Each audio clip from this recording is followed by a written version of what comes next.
minta anak-anak saya jadi timekeeper je. Takut dapat mikrofon ni tuan-puan, dia naik share sekejap lagi, terlajak pula kan, daripada 5-10 minit jadi sejam ya. Hadirin rahimakumullah, banyak sungguhlah amalan di dalam Ramadan. Dan malam ini malam yang keberapa? Malam keempat. Kadang-kadang kita terlupa malam keberapa Ramadan ni. Sedar-sedar nak raya dah ya, sedar-sedar nak raya dah. Itulah ya. Dan kita sedar tak sedar, pejam celik masuk bulan berapa dah ni? Bulan 3 nak habis dah pun. Nak masuk bulan April dah ya. Dan kita doa dalam Ramadan ini agar anak-anak kita yang di SPN ya, mudah-mudahan mereka dapat keputusan yang cemerlang straight A. Allahumma amin ya rabbal alamin. Dan dapat menyambung pendidikan di peringkat yang tertinggi ya, untuk apa? Untuk capai redha Allah Subhanahu wa taala di dunia dan di akhirat. Baik. Saya nak selit beberapa perkara di dalam Ramadan. Selalu kita buat, tapi mungkin kita tak perasan apa benda dalam Ramadan. Anak-anak kita bertanya dah, kenapa kena puasa ya? Anak-anak tuan-puan mesti tanya kenapa kena puasa.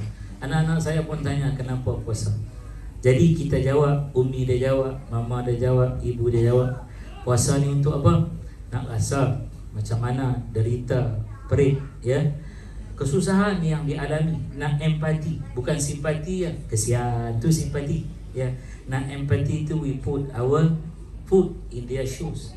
Tapi kadang-kadang tak padan dengan kaki kita ya. Sekadar kita boleh kata kepada anak kita, kita nak rasa macam mana saudara-saudara kita, orang-orang yang kebuduran, yang susah dalam peperangan, tak ada makanan, tak ada minuman. Itu umur mereka sesuai lah tuan-puan, 7, 8, 9 tahun ya. Tapi takkanlah sampai umur 40 tahun nak bagi jawapan yang sama ya. Lalu Nabi SAW ini Nabi kata, wadhkuru, kita ikut ramai-ramai ya, sebab nak habis dah ni masa. Wadhkuru biju'ikum wa atashikum fihi ju'a yawmal qiyamati wa atasha. Segan saya sebab apa nak ayah yang bahagia Datuk, tuan-tuan puan-puan ya, moyang mereka ni orang Togo, jadi saya tambah-tambah sikit. Nabi kata ingatlah kamu, Nabi kata wadhkuru, kamu ingat, biju'ikum, dengan lapar kamu dalam Ramadan, wa atashikum, dan dahaga kamu ya, dalam mana? Ramadan. Ingat apa? Ju'a yaumal qiyamah, laparnya kamu pada hari kiamat, wa atasha, dan dahaganya kamu kiamat nanti. Kita tak tahu ya, kita duduk di dunia ni, kita boleh hidangan yang cukup hebat malam ni ya. Kita duduk di dunia ni, kita boleh pilih makanan kita, ni sedap dan tak sedap ya. Boleh kai-kai yang mana yang kita suka ya, boleh ambil yang mana kita minat. Tapi akhirat besok kita tak tahu dahaganya bagaimana. Demikian itulah Allah Ta'ala nak kita rasa di dunia ni, hingga zahirkan perasaan sampai amalan taqwa. Apa dia? La'allakum tattaqun. Itulah dia puasa.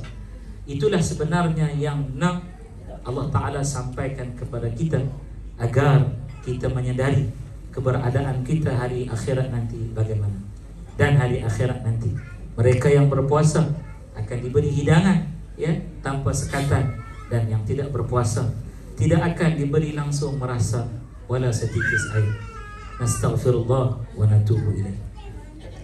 Teringat saya ketika berceramah di sekolah dalam Ramadan, Nabi kata anfasukum fihi tasbih. Dalam Ramadan nafas kamu jadi tasbih. Kita ceramah dekat budak-budak di sekolah ni, sekolah dia menginterpretasikan kita punya maksud tu. Bila kita sebut nafas kamu dalam Ramadan jadi tasbih, dia orang kan? Dia nak tunjuk dia punya bernafas tu kan. Kemudian kita sebut wa naumukum fihi ibadatun, tidur kamu dalam Ramadan dapat pahala ibadah. 2-3 orang budak terlentang tu tidur kan. Nah, dia nak tunjuk tu. Itulah fitrah, suci murninya hati anak-anak. Tapi bila kita dewasa kan, kadang-kadang kita lupa. Karena itu Nabi peringatkan kita, Ramadan ni Nabi kata ayyamuhu afdalul ayyam, hari-hari siang dalam Ramadan sebaik-baik hari, wa layalihi afdalul layali, malam-malam Ramadan sebaik-baik malam. Wa sa'atuhu afdhalus sa'at. Setiap jam dalam Ramadan sebaik-baik jam. Tak ada boleh tandingi Ramadan. Kalaulah Allah Ta'ala tanya kita nak setiap bulan nama apa, semua kita akan nak nama Ramadan. Tapi Allah tak izinkan demikian. Allah pilih satu bulan aja nama Ramadan. Dan satu-satunya bulan yang disebut oleh Al-Quran dengan sebutan yang jelas. Ini boleh buat soalan cepu belian kepada anak-anak kita, bahkan menantu pun boleh tanya, apa nama bulan yang disebut dalam Quran? Syahrul Ramadan alladzi unzila fihi al-Quran. Suratul Baqarah ayat berapa? 185, ya, Suratul Baqarah juzuk yang kedua, ya. Itulah bulan Ramadan yang diturunkan di dalamnya Al-Quran. Jadi hadirin hadirat rahimakumullah, apa yang bagus pada malam ini? Dengar, ya. Nabi kata wa waqiru kibarakum, dalam bulan Ramadan kamu muliakan orang-orang tua di kalangan kamu, ya. Macam mana pada malam ini ada anak yang ambil makanan untuk mak dia, ya. Dan warhamu sigarakum, kasihilah orang-orang yang kecil-kecil, ya, anak-anak kecil di kalangan kamu, ya. Pada malam ni kita tengok ada ibu-ibu, ayah-ayah yang ambil makanan untuk anak-anak dia, ya. Dan indahnya pada malam ini tak ada siapa-siapa pun marah bila anak-anak kita berlari ke sana ke sini. Itu memang fitrah anak-anak kita, ya. Nama pun budak-budak, ya. Biasalah hadirin hadirat rahimakumullah. Karena itu Sultan Muhammad Al-Fatih yang membuka Konstantin atau Byzantium, ya, hari ini nama Istanbul. Dia kata apa? Dia kata selama mana masjid, surau, tempat-tempat ibadah dipenuhi dengan hiruk pikuk suara anak-anak, selama tu dia kata Islam selamat. Tapi apabila tak ada lagi bunyi suara anak-anak, ya, di majlis-majlis seperti ini, tunggulah saat kehancuran. Karena apa? Kita memisahkan anak-anak daripada majlis-majlis ilmu. Jadi tahniah pada malam ini kita bawa main ramai-ramai. Hadirin hadirat rahimakumullah, mengakhiri tazkirah kita, ya, pada malam ini, beberapa amalan Nabi sedarai siap Nabi bagi kelebihan yang orang ini akan dapat.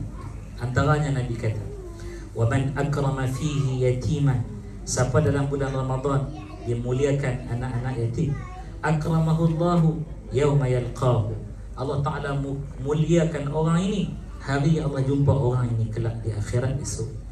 Nabi kata lagi, wa man tala fihi ayatan minal Quran, siapa baca satu ayat daripada Quran dalam Ramadan, Nabi kata dengan demikian itu dia dapat pahala membaca khatam satu Quran di bulan yang lain daripada Ramadan.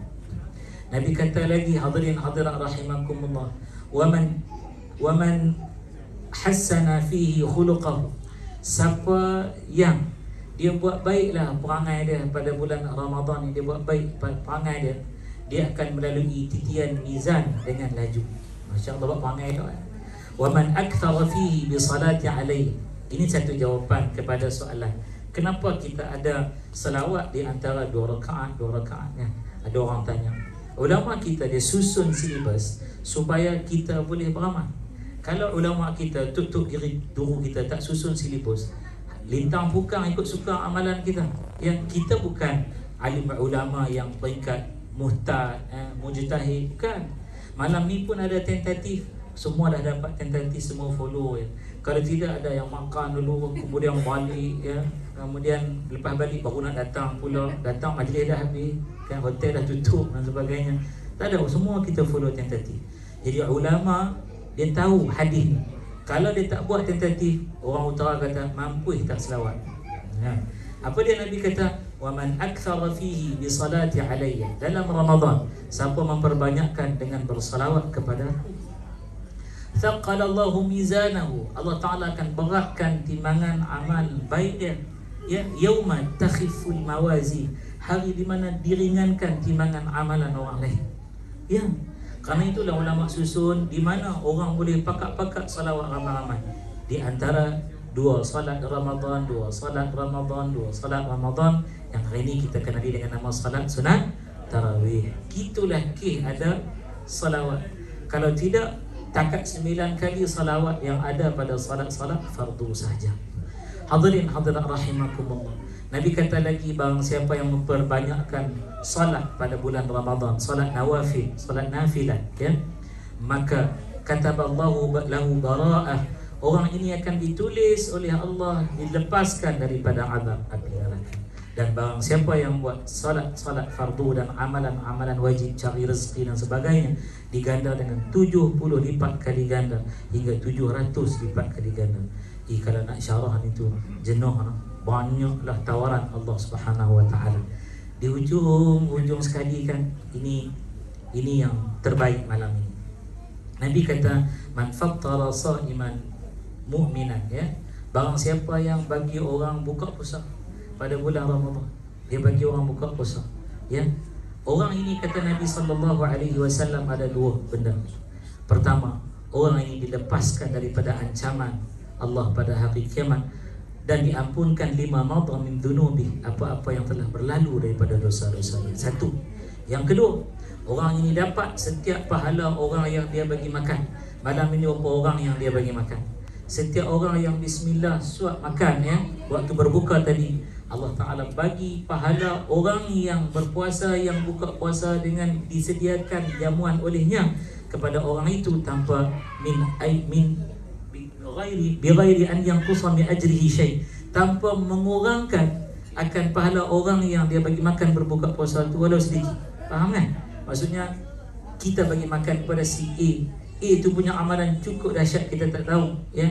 Dia gigit saja makanan dia telah berpindah amalan dia kepada kita punya pahala, amalan dia tak kurang pun kebajikan. Lalu sahabat Kepulauan Maldives, saya pergi waktu bulan puasa jadi hakim tilawah peringkat negara dia. Di satu hari dalam Ramadan, dijemput ke satu majlis, dia orang buat di masjid. Di salam jemaah tu, satu orang dia bubuh di tangan saya satu benda, kita tak tahu, dia bungkus dengan tisu. Dia cakap divehi, saya tak faham. Tanya LO, apa dia cakap? Dia kata dia suruh kamu makan dahulu benda yang dia bagi ni sebelum kamu jamah makanan lain waktu berbuka. Jadi bila sampai tempat kita nak buka puasa tu, saya pun buka 3 biji tamar. Besarnya hati dia. Dia tahu hadis ni, ya, kerana tu dia nak cuba beramal. Dia nak gurau dengan tuan-puan lah. Kalau buat kuih nak bagi dekat jiran, kalau buat talam keladi tu, ya, tak payah potong-potong, kerana ada kisah dia. Apa kisah dia? Kisah dia satu orang sahabat waktu nak berbuka puasa dalam masjid Nabi, ya, dia tengok sahabat dia tak ada makanan, tak ada minuman. Dia kata, macam mana kamu nak berbuka?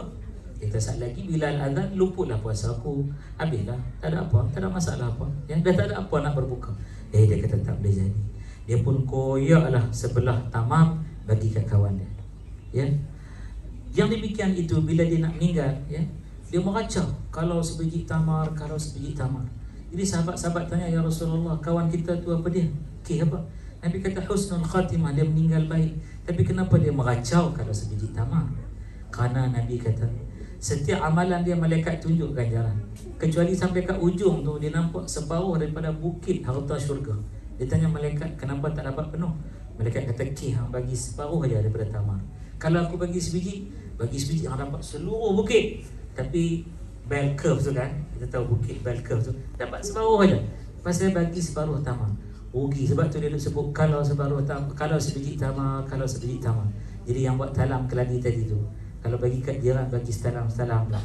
Lagi nak meninggal disebutkan. Allah berkati tuan-tuan dan puan-puan pada malam ini, khususnya yang bahagia Datuk Nur Azman dan yang berbahagia Datin serta keluarga semua dalam rahmat dan kasih sayang Allah Subhanahu wa taala.